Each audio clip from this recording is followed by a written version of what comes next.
ஒண்ணும் பார்க்கல. பாத்தியா பாத்தியாத்தான் எங்க எப்படி இருக்காரு நீ பார்த்திருக்க. என்ன உனக்கு வேற ஒரு ஆள் உள்ள இருக்க, அவன் கண்டிப்பா கடவுளை கட்டுவாரு. எல்லாமே அப்படியா? நான் போறேன் ஓடி ஓடி ஓடி ஓடி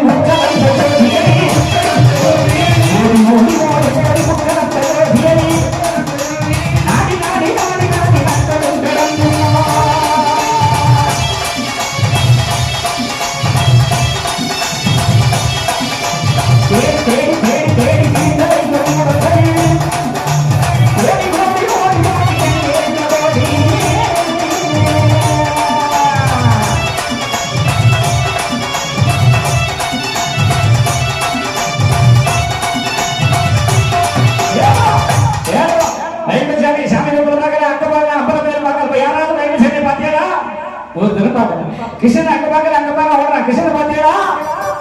ஒருத்தரும் பாக்கல. ஆமா, அவன் பரலோகத்தில் இருக்கிற ஆலயத்தை நாம பரிசுத்தப்படுறாங்க. பார்த்தானா? பாத்தியா? பார்க்கல. அவன் பார்த்தானா? எங்கடா இருக்கிறான்? கண்ணில் தெரியும் காட்சி எல்லாம் கடவுள் இருக்கின்றார். அவன் கருணை உள்ளவன், இரக்கம் உள்ளவன், மனதில் இருக்கின்றார்.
அது எங்க இருக்கு? இதயத்துல இருக்குன்னு 2 பேர் சொல்றான், மண்டையில இருக்குன்னு 4 பேர் சொல்றான். உயிர் எங்க இருக்கு? அது தெரிஞ்சா உயிர் போடுமா? பிடிச்சு விட்டுட மாட்டோம். அதுதான் உன்னுடைய ஆன்மாவாக உன் உள்ளே இருப்பவன் தான் உண்மையான இறைவன். அவனை பார்க்க முடியாம அங்க ஓடி இங்க ஓடி இங்க ஓடி கடைசியில் நம்மளும் முடிஞ்சு போகுது. சரிதானா?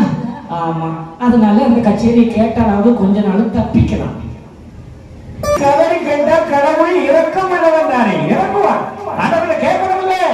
ஆமா, கேட்கதான் கொடுப்பாரு. ஆனா நம்ம ஆளை கேட்கறது கொஞ்சம் நிமிஷமா கேட்பான். ஒரு பெரிய மனிதர்களை ஜனமே லிஸ்ட் போட்டு கொண்டு போயிடும். கடவுளே என்னக்கா பார்த்து என் பிள்ளைக்கு நல்ல வேலை வாங்கி கொடு, என் பொண்டாட்டிக்கு புத்தி சரியில்லை, அடிக்கடி ஐயா மோட்டுக்கு போயிடுறா, சண்டை கொடுத்து அவளுக்கு நல்ல புத்தி கொடு.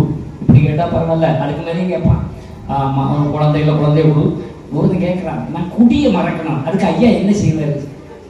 நல்ல பேரம்படுத்து குடியை வச்சு 4 போடணும். அவதையும் கடவுள்கிட்ட தான் கேட்கணுமா? ஐயா கடவுளே நான் குடி தண்ணி போட்டாந்து கேட்கறான். கடவுளே நான் குடியை மறக்கணும். ஒரு பாட்டால வாங்கி ஊத்திடணும், சுத்தமா மறந்துடும். என்ன செய்யறது? என்ன செய்யறது? நாட்டில் அப்படிதான் போகுது. நான் வாங்கி என்ன சொல்றோம்? அக்கா புத்தியினா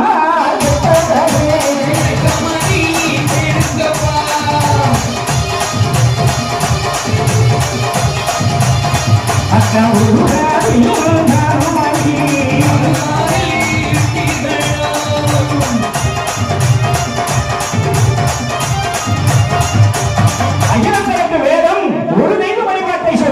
நாராயண 10 அவதாரங்களை சொல்லுகிறார். ஏகொரு பலவாகி இன்னொரு வாயுவை சக்தி விளைய சக்தியை சுமந்தது சிவத்துடைய ஆனந்தத்தின் ஆனந்தத்திற்கு வேண்டி புத்திரமைய சொல்லி உலகில் அண்டவிடவதாம் தோன்றியும் பிண்டத்திலே குழந்தை என்ற அசுரம் தோன்றுகிறார். பசி தாங்க முடியாமல் கைவைக்கிறதுக்கு விரும்ப வருகிறார். அப்பொழுது நாராயணன் சிவகுலமாக வாழ்ந்து அந்த கோணியை வெட்டி சேர்க்கிறார். வெட்டுப்பட்ட கோணி 6 குண்டமாக கொள்ளுகிறார். 6 குண்டமான உதிரமும் 6 யுகங்களிலே அசுரப்பறவைகளாக பிறந்தது. கோணி குண்டமசாலியாக வந்தார். அடுத்து பிள்ளை வந்தார மல்ல சிவாகனாக வந்தார். அடுத்து சூரன் சிங்கமுகச்சூரனாக வந்தார். அடுத்து இறைவனா வந்தார். அடுத்து ராவணனா வந்தார். அடுத்து துரியோதனன். இந்த அசுர பொறுவிய நாராயணன் அவதான் ஒரே கொலை கேஸ் தான். அப்படிதானே அத்தா? ஹலோ. என்ன உங்களை சாட்சிக்கா கூட முடியும்? ஒரே கொலை கேஸ் தான். அன்னைக்கு ஒரு சொல்லி உங்க சாமி ஒரே கொலையாக இருக்கு. உங்க சாமி கையில வெட்டுலா இருக்கு, ஈட்டி இருக்கு, குத்தூசி இருக்கு, என்னென்னமோ வச்சிருக்காரு. அவர் சக்கராந்த வச்சிருக்காரு. ஆமா, இப்படி எல்லாம் சாமிங்க ஆயுதத்தோடயே இருக்கு. அந்த சாமிக்கு பயமா? சொல்லுங்க, உங்க சாமிக்கு பயமா? அப்ப ஏன் கம்பி கப்பாட்டம் வெட்டுவா எல்லாம் வச்சிருக்கு? எதுக்கு வச்சு சொல்லுங்க பார்க்கலாம்.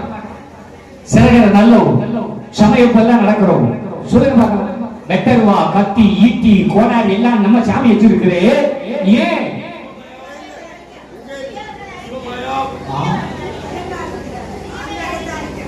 யார் அடிக்க?